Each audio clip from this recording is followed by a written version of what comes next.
Hello hello hello hello जी, नमस्कार। की हालचाल, कैसे हैं आप मेरे शेरों और शेरनियों। आप सभी का बहुत बहुत स्वागत है वेदांत महाराष्ट्र 11th और 12th में। और मैं हूं आपकी अपनी केमिस्ट्री एजुकेटर वंशिका श्रीवास्तव। तो मेरे प्यारे बच्चों, सॉल्यूशन चैप्टर में सबसे इंपॉर्टेंट चीज पता है क्या है? Concentration terms. और इस पे तो न्यूमेरिकल क्वेश्चंस इतने सारे बनते हैं, चाहे आपके बोर्ड वाला एग्जाम ले लो, चाहे आपका एमएचटी सीट का एग्जाम ले लो। तो यार कंसंट्रेशन टर्म्स क्या होती हैं, एग्जैक्टली हम कैसे निकालते हैं, सारे फॉर्मूलेस कैसे याद करना है, सारी चीजें आज की वीडियो में हम डिस्कस करने वाले हैं। तो यार जल्दी से वीडियो को करेंगे लाइक और शुरू करते हैं। अपना नोटबुक और पेन साथ में लेके बैठना है, ठीक है? तो सबसे पहले अगर मैं बात करूं सॉल्यूशन की, बेटा अगर मैं बात करूं सॉल्यूशन की, तो सॉल्यूशन ना दो चीजों से बनता है। सबसे पहले क्या है? सॉल्यूट, और दूसरा क्या है? सॉल्वेंट। ठीक है, अब मैम आप ये क्यों बता रहे हो हमको? हम तो कंसंट्रेशन टर्म्स पढ़ रहे थे। लेकिन बेटा कंसंट्रेशन टर्म्स पढ़ने से पहले आपको ये दोनों चीजें बहुत अच्छे से आनी चाहिए। तो सॉल्यूट क्या होता है? सबसे पहली चीज, सॉल्यूट मतलब कि जो लेस क्वांटिटी में प्रेजेंट है, ठीक है? जो आपका कम क्वांटिटी में प्रेजेंट है दैट इज सॉल्यूट, और जो ज्यादा क्वांटिटी में प्रेजेंट है दैट इज सॉल्वेंट। ठीक है, जो ज्यादा क्वांटिटी में प्रेजेंट है दैट इज सॉल्वेंट। अब एग्जांपल लेते हैं। मैंने यहां लिखा बेटा, मैंने यहां पे लिखा कि 20 grams glucose, 20 grams glucose dissolved in 500 ml of water, dissolved in 500 ml of water. तो आप बताओ मुझे कि इसमें सॉल्यूट और सॉल्वेंट क्या है? 20 ग्राम्स मतलब कम है ना, लेस क्वांटिटी, तो ये क्या हो जाएगा? ग्लूकोज क्या हो जाएगा? सॉल्यूट हो जाएगा। और जो ज्यादा क्वांटिटी में दैट इज सॉल्वेंट। समझ गए? जिसको अपन मिला रहे हैं दैट इज सॉल्यूट, जो ऑलरेडी कंटेनर में है दैट इज सॉल्वेंट। क्लियर है? तो मतलब जो कम क्वांटिटी में है दैट इज सॉल्यूट, जो ज्यादा क्वांटिटी में है that is what? That is solvent. That is what? That is solvent. Clear है आपको ये चीज? अब मैम कंसेंट्रेशन मतलब क्या हुआ? मान लेते हैं मैंने एक क्या हुआ ग्लास ऑफ वाटर लिया, मैंने एक ग्लास ऑफ वाटर लिया, उसमें मैंने एक चम्मच क्या डाला? सॉल्ट, नमक, टाटा नमक, देश का नमक। ठीक है, तो मैंने एक चम्मच NaCl डाला। अब क्या, कितना कितना अमाउंट ऑफ NaCl मैंने डाला है? That is the concentration of this solution. समझे? मैंने कितना अमाउंट ऑफ सॉल्यूट, वो कितना अमाउंट ऑफ सॉल्यूट मतलब NaCl कितना डाला है बेटा मैंने उसमें, that will be the concentration of the solution. समझ गए कि यार इस पानी में नमक का कंसेंट्रेशन कितना है, कितना नमक है, कितना। समझ गए? तो कंसेंट्रेशन का मतलब क्या होता है? कंसेंट्रेशन का मतलब क्या होता है बेटा? कितना नमक डाला है, कितना सॉल्यूट डाला है, अमाउंट ऑफ सॉल्यूट। कंसेंट्रेशन का मतलब क्या होता है? The amount of solute. तो ये समझना बहुत ज्यादा इंपॉर्टेंट है। Amount of solute present in the solution, amount of solute present in the solution. आपके सॉल्यूशन में जो सॉल्यूट है उसका क्या अमाउंट है, कितना अमाउंट है। ठीक है, जैसे कि हमने यहाँ पे एक ग्लास ऑफ वाटर लिया, हमने एक ग्लास ऑफ वाटर लिया, उसमें हमने क्या किया है? ये आपका पानी है, ठीक है? हमने क्या किया, मैंने आपको क्या बताया अभी कि मैंने एक चम्मच इसमें क्या डाला? सॉल्ट डाला है, 1 टीस्पून ऑफ सॉल्ट डाला है, 1 टेबलस्पून ऑफ सॉल्ट डाल दिया। तो इस ग्लास का कंसंट्रेशन क्या हो गया बेटा? इस ग्लास का कंसंट्रेशन हो गया 1 टेबलस्पून, मतलब कि मैंने 1 टेबलस्पून, अमाउंट कितना हो गया? 1 चम्मच, 1 चम्मच सॉल्ट डाला है, दैट इज द कंसेंट्रेशन। मान लो 2 चम्मच डाल दिया, तीन डाल दिया, 4 5, ऐसे करते क्या हुआ? कंसेंट्रेशन बढ़ा रहे हैं। तो हम किसके बारे में बात करते हैं? बेसिकली सॉल्यूट के बारे में बात करें कि कितना सॉल्यूट प्रेजेंट है हमारे सॉल्यूशन में। समझ गए? क्लियर है? तो यार दो चीजें होती हैं, सॉल्यूट सॉल्वेंट, हम उसको टोटल कंबाइन करके क्या बोलते हैं? कंपोनेंट बोलते हैं। तो अगर मैं बात करूं सॉल्यूट और सॉल्वेंट, ठीक है, तो ये क्या है बेटा? ये कंपोनेंट्स है। चाहे हम सॉल्यूट की बात कर रहे हो, चाहे हम सॉल्वेंट की बात कर रहे हो, तो हम एक कंबाइंड टर्म लिखते हैं दैट इज द कंपोनेंट। ठीक है, that is the component. Okay, अब बात करते हैं कि कितने कंसंट्रेशन टर्म्स होते हैं, कितने बेसिकली कंसंट्रेशन टर्म्स कितने होते हैं, जिससे हम क्या करेंगे? अपने कंसंट्रेशन को डिटरमाइन कर सकते हैं। तो कंसंट्रेशन टर्म्स कितने होते हैं उसका एक बढ़िया सा टेबल बनाएंगे हम यहाँ पे, उसका एक बढ़िया सा फ्लो चार्ट बनाएंगे ताकि आप लोगों को बढ़िया तरीके से याद हो जाए। ठीक है, चल सबसे पहले मैं यहां लिख रही हूं, ठीक है, ब्लैक से लिखते हैं। यहां लिख रही हूं मैं मास परसेंट, मास परसेंट से आप निकाल सकते हो, उसके बाद आप निकाल सकते हो किससे, वॉल्यूम परसेंट से, आप निकाल सकते हो वॉल्यूम परसेंटेज से, ठीक है, कंसंट्रेशन निकाल रहे हैं ना अपन। इसके बाद आप निकाल सकते हो किससे, मोलैरिटी से। मोलैरिटी, क्या मोलैरिटी है आपके सॉल्यूशन की, मोलैलिटी, क्या मोलैलिटी है, क्या मोलैलिटी है, ठीक है, क्लियर है, मोलैरिटी एंड मोलैलिटी। इसके बाद बात करें अगर अपन पार्ट्स पर मिलियन, ppm, पार्ट्स पर मिलियन, क्लियर है कि यार मास परसेंटेज कितना है, वॉल्यूम परसेंटेज कितना है, मोलैरिटी कितनी है, मोलैलिटी कितनी है। इसके बाद बात करेंगे mass by volume, mass by volume percentage, mass by volume percentage. और आखिरी में यहाँ पे लिखते हैं, एक सेकेंड रुको, मास बाय वॉल्यूम को यहाँ पे लिख रही हूं मैं, मास बाय वॉल्यूम परसेंटेज, ठीक है, मास बाय वॉल्यूम परसेंटेज और मोल फ्रैक्शन, और मोल फ्रैक्शन। तो इनसे हम क्या कर सकते हैं, कंसंट्रेशन निकाल सकते हैं, कंसंट्रेशन निकाल सकते हैं, ठीक है। तो इनको बढ़िया तरीके से सुंदर बना देते हैं अभी, क्योंकि यार जब तक तुम्हारे नोट सुंदर नहीं होंगे बेटा, जब तक तुम्हारे नोट सुंदर नहीं होंगे तब तक तुमको पढ़ने में मजा नहीं आने वाला, ठीक है। ये बात तो तुम लिख के रख लो, ये बात किसने बोली है, वंशिका मैम ने बोली है कि जब तक तुम्हारे नोट्स सिस्टमैटिक सुंदर नहीं दिख रहे होंगे तब तक तुमको पढ़ने में मजा नहीं आएगा। तो हमेशा ट्राई करो कि अपना जो भी तुम नोट्स बना रहे हो, जैसे भी बना रहे हो, जिस भी सब्जेक्ट का बना रहे हो, उसके हमेशा नोट्स सिस्टमैटिक हो। और अगर कोई दूसरा पढ़े तुम्हारे नोट्स, अगर कोई दूसरा पढ़ रहा है तुम्हारे नोट्स, तो उसको समझ में आना चाहिए कि तुमने क्या लिखा है, तुमको तो समझ में आना ही चाहिए, तुम जो लिख रहे हो तुमको समझ में आना ही चाहिए। लेकिन अगर कोई थर्ड पर्सन तुम्हारे नोट्स पढ़ रहा है, तुम्हारी मम्मी ने पढ़ लिए तुम्हारे नोट्स, तो उनको समझ में आना चाहिए कि अच्छा ये कंसंट्रेशन टर्म जो लिखा है इस बच्चे ने, मेरे बच्चे ने, वो इतने इसमें डिवाइडेड है, समझ गए। तो हमेशा सुंदर नोट्स बनाया करो, क्लियर है। चलिए, तो अब इसको एक एक करके हम पढ़ते हैं। सबसे पहले पढ़ते हैं किसका, मास परसेंटेज। मास परसेंटेज क्या होता है बेटा, मास परसेंट, मास परसेंट कैसे निकालते हैं, ठीक है, मास परसेंट आप कैसे निकालोगे। तो बेसिकली मास परसेंट का फॉर्मूला क्या होता है, मास परसेंटेज का फॉर्मूला होता है मास ऑफ द कंपोनेंट। जिसका भी आपको मास निकालना है, जिसका भी आपको मास परसेंटेज निकालना है, तो मास ऑफ द कंपोनेंट, ठीक है। कंपोनेंट का मतलब क्या हुआ बेटा, सॉल्यूट या सॉल्वेंट, किसी की भी बात हो रही है, सॉल्यूट या सॉल्वेंट दोनों में से कुछ भी ले सकते हैं, जिसका भी आपको मास परसेंटेज निकालना है, upon total mass of the component, upon total mass of the solution, of the solution, upon total mass of the solution. Percentage निकाल रहे हैं इसलिए अपन 100 इंटू कर देंगे। तो मास परसेंटेज कैसे निकालते हो यार, जो भी आपका सॉल्यूशन है उसमें मान लेते हैं कि आपको अगर सॉल्ट का निकालना है, अगर आपको सॉल्ट का निकालना है, मान लेते हैं कि मैंने लिखा बेटा कि 20 grams of NaCl dissolved in 100 grams of water, ठीक है, 100 ग्राम्स ऑफ वाटर। ये सॉल्यूट है, ये सॉल्वेंट है। मास परसेंटेज कैसे निकालोगे, मास परसेंटेज कैसे निकालोगे बेटा, यहाँ पे देखो मुझे निकालना है mass percentage of solute, solute का निकालना है, तो मैं सॉल्यूट का ऊपर लिख दूंगी, ठीक है, अपॉन टोटल कितना है, ये सॉल्वेंट है, ये आपका सॉल्यूट है, तो टोटल कितना हो गया, 120 हो गया, टोटल 120 हो गया। बस इसको आप कैलकुलेट कर लोगे, आपका आंसर आ जाएगा, ठीक है। तो ये ऐसे निकालते हैं अपन क्या, मास परसेंटेज, ऐसे निकालेंगे अपन क्या, मास परसेंटेज। सेकंड बात करते हैं किसकी, वॉल्यूम परसेंटेज की। सेकंड बात करेंगे किसकी, वॉल्यूम परसेंटेज। तो वॉल्यूम परसेंटेज क्या होता है, वॉल्यूम परसेंटेज भी ऐसे निकालेंगे, वॉल्यूम परसेंटेज भी अपन ऐसे निकालने वाले हैं।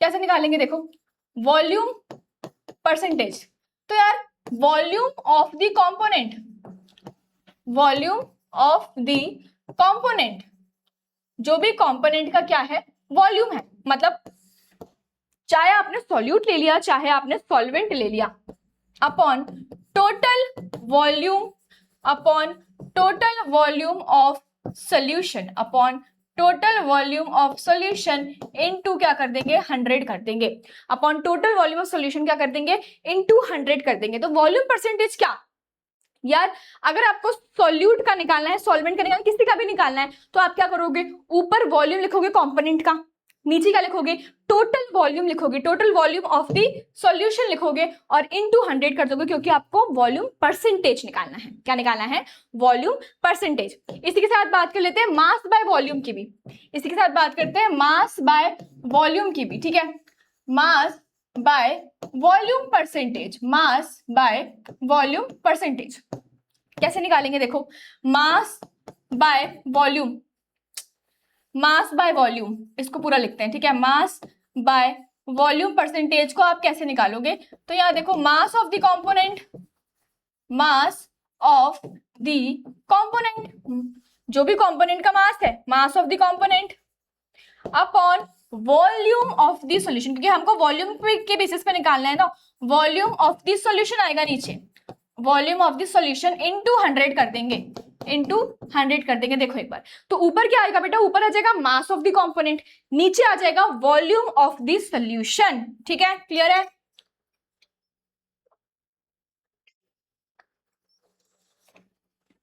ऐसे निकालते हैं मास बाय वॉल्यूम, ठीक है। यहाँ पे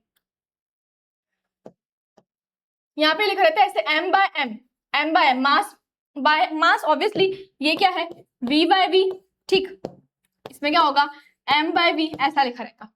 तो यार ये क्या है, मास बाय वॉल्यूम हो गया। अब किसकी बात करते हैं, अब बात करते हैं बेटा किसकी, ppm की, ठीक है। ppm क्या होता है, ppm होता है पार्ट्स पर मिलियन, पार्ट्स पर मिलियन, ठीक है। इसका फॉर्मूला क्या है, ppm, ppm is equals to number of parts, number of parts of the component, number of parts of the component, ठीक है, कंपोनेंट का जो भी पार्ट है, upon total parts of the component, upon total parts of the component, सही है। Into देखो million है ना, अभी परसेंटेज नहीं है, अभी मिलियन है, इसलिए 10 की पावर 6 कर दो, 10 की पावर 6 कर देंगे, तो ये आ जाएगा आपका ppm, number of parts of the component upon total parts of the component into 10 की पावर 6, मतलब कि मिलियन की बात कर रहे हैं, ठीक है। तो दिस इज योर पार्ट्स पर मिलियन, पार्ट्स पर मिलियन की बात हो रही है।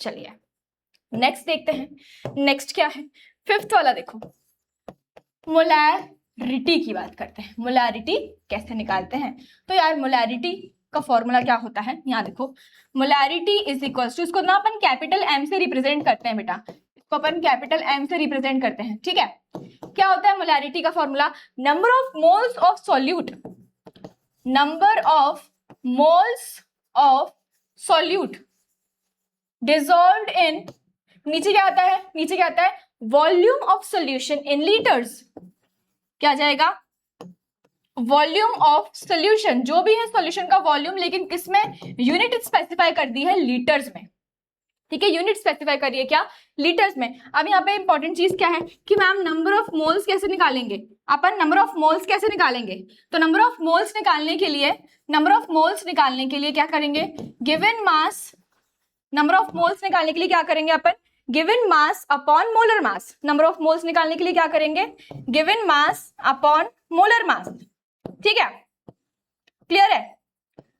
तो यार सिंपल सा इसका फॉर्मूला है, that is number of moles निकालने के लिए क्या करेंगे, गिवन मास अपॉन मोलर मास कर देंगे, ठीक है, जो भी गिवन मास है अपॉन क्या कर देंगे, उसका मोलर मास कर देंगे, तो नंबर ऑफ मोल्स निकल के आ जाएंगे, ठीक है, नंबर ऑफ मोल्स निकल के आ जाएंगे। यहां से हम क्या निकाल सकते हैं, मोलैरिटी निकाल सकते हैं, number of moles of solute upon volume of solution in litres, ठीक है, ये हो गया मोलैरिटी। अब बात करते हैं किसकी, मोलैलिटी की बात करते हैं, अब बात करते हैं मोलैलिटी की, ठीक है, अब बात करते हैं किसकी, मोलैलिटी की। स्मॉल m से रिप्रेजेंट किया जाता है, इसको स्मॉल m से रिप्रेजेंट किया जाता है, ठीक है। तो मोलैलिटी क्या होता है बेटा, मोलैलिटी क्या होता है, number of moles of solute, यहाँ पे भी सेम है, number of moles of solute, number of moles of solute upon, अब अपॉन में क्या आएगा, मास ऑफ सॉल्वेंट की बात होती है, यहाँ पे किसकी बात होती है, mass of solvent in kgs, in kgs. और number of moles of solute कैसे निकालोगे, अभी मैंने आपको पीछे बताया था। Number of moles of solute निकालने के लिए आप क्या करेंगे, गिवन मास करेंगे, गिवन मास ऊपर लिख दो अपॉन मोलर मास, अपॉन क्या करेंगे, मोलर मास नीचे लिख देंगे, ठीक है।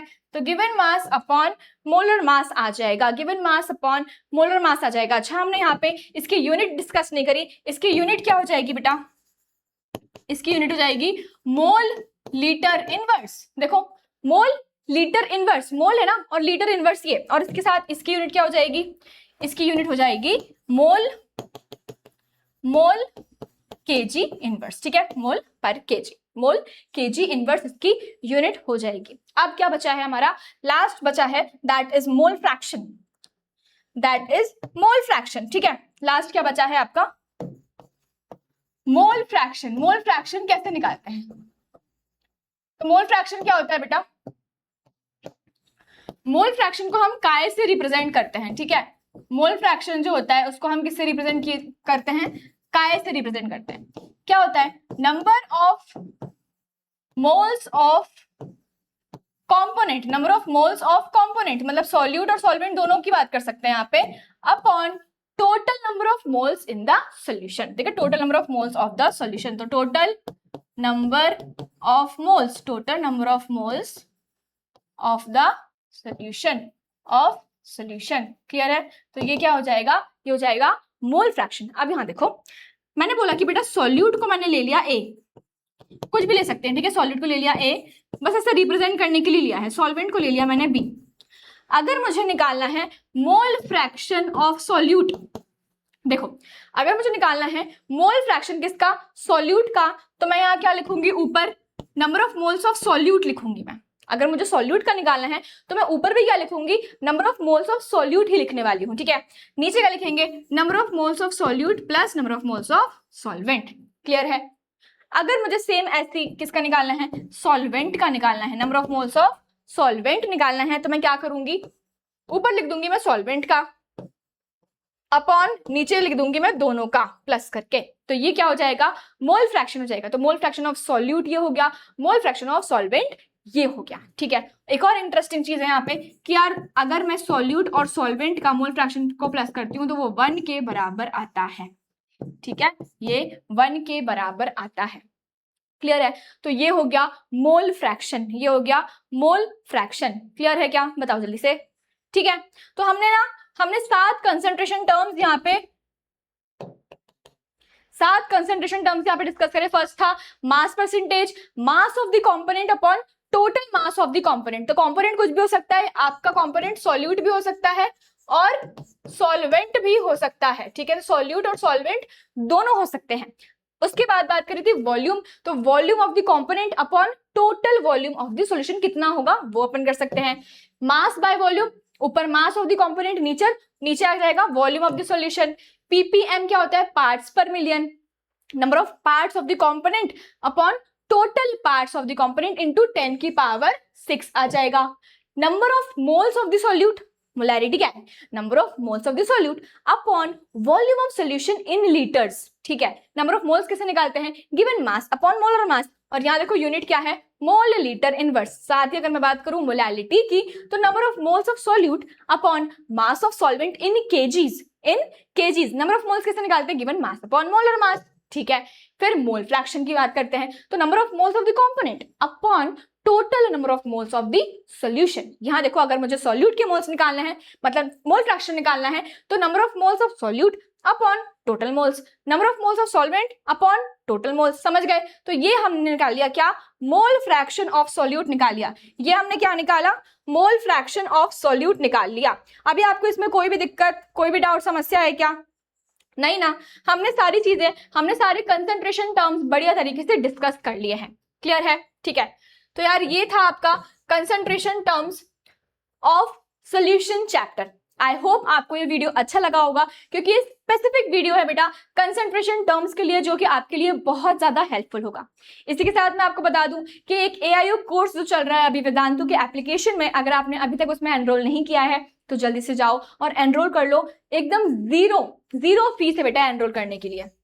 उसमें आपको काफी सारे फीचर्स मिल जाएंगे। देखो, आपको यूट्यूब पे लेक्चर नोट्स मिलने वाले हैं, मतलब बेसिकली लेक्चर्स तो नहीं मिलेंगे ही, फिर लेक्चर नोट्स ऑब्वियसली आपको स्मार्ट नोट्स मिलेंगे, 24/7 डाउट सॉल्विंग मिलेगा, उसके बाद डीपीपीज असाइनमेंट्स मिलने वाले हैं, एक्सक्लूसिव टेलीग्राम कम्युनिटीज में आपको ऐड किया जाएगा, वो भी एकदम 0% भाई, मतलब कुछ भी कॉस्ट नहीं है उसकी, 100% फ्री है। आपको सिर्फ जाके एनरोल करना है, तो यार बैच में जाओ और फटाफट से जाके एनरोल कर लो, क्योंकि वो आपकी स्मार्ट स्टडी होगी। अभी आप स्टडी कर रहे हो लेकिन आपकी स्टडी स्मार्ट नहीं है, तो आपकी स्टडी स्मार्ट बनाने के लिए ये AIO कोर्स लॉन्च किया गया है। साथ ही MHT CET की Tatva book for physics, chemistry, biology and mathematics आ चुकी है। अगर आपको इसको परचेस करना है तो इसकी लिंक डिस्क्रिप्शन बॉक्स में दी गई है, वहां जाके आप इसको परचेस कर सकते हैं। साथ ही बेटा MHT CET के जो बैचेस, अगर मैं आपको बताऊं तो क्लास 11th के अगर आपके जूनियर्स हैं तो आप नीव बैच उनको सजेस्ट कर सकते हो। नीव बैच के साथ शौर्य बैच भी एकदम फ्री ऑफ कॉस्ट मिल रहा है। तो हम बोर्ड CET सबकी प्रिपरेशन करवा रहे हैं आपको। प्राइम बैच, इन्फिनिटी और इन्फिनिटी प्लस बैच, फिर मौर्य बैच में देखो यहाँ पे प्राइम बैच, इन्फिनिटी और इन्फिनिटी प्लस, सारे एक्सपीरियंस टीचर्स आपको यहाँ पे मिलने वाले हैं। इसी के साथ एक IBSET का स्कॉलरशिप टेस्ट है, जिसकी लिंक आपको डिस्क्रिप्शन बॉक्स में मिल जाएगी। वहां जाके आप उस टेस्ट को दोगे तो आपको 90% तक की स्कॉलरशिप मिल सकती है। साथ ही ये है बेटा वेदांतों के बहुत शानदार रिजल्ट्स। और अगर मैं वेदांतों के ऑफलाइन सेंटर्स की बात करूं तो आपको पुणे में मिल जाएगा, PCMC, स्वारगेट, औंध और सिंहगढ़ में। और अगर मैं महाराष्ट्र की बात करूं तो अमरावती, बुल्डाना, नागपुर, अहिल्यानगर और जलगांव में जाके आपको बहुत सारे वेदांतों के ऑफलाइन सेंटर्स मिल जाने वाले हैं। तो यहां जाके आप 90% तक की स्कॉलरशिप भी अवेल कर सकते हैं। तो मुझे जल्दी से कमेंट करके बताएंगे कि ये वीडियो आपके लिए हेल्पफुल था कि नहीं, ये वीडियो के कॉन्सेप्ट्स आपको क्रिस्टल क्लियर हुए हैं कि नहीं, फटाफट से मुझे कमेंट कर देंगे। और अगर आपको ऐसे ही कोई वीडियो चाहिए कोई डिफरेंट टॉपिक पे, तो वो मुझे आप कमेंट डाउन करेंगे, मैं उस पे भी आपके लिए वीडियो लेके आऊंगी, ठीक है। तो जल्दी से करेंगे इस वीडियो को लाइक। मिलेंगे हम किसी नेक्स्ट वाली वीडियो में। Till then, thank you so much for watching.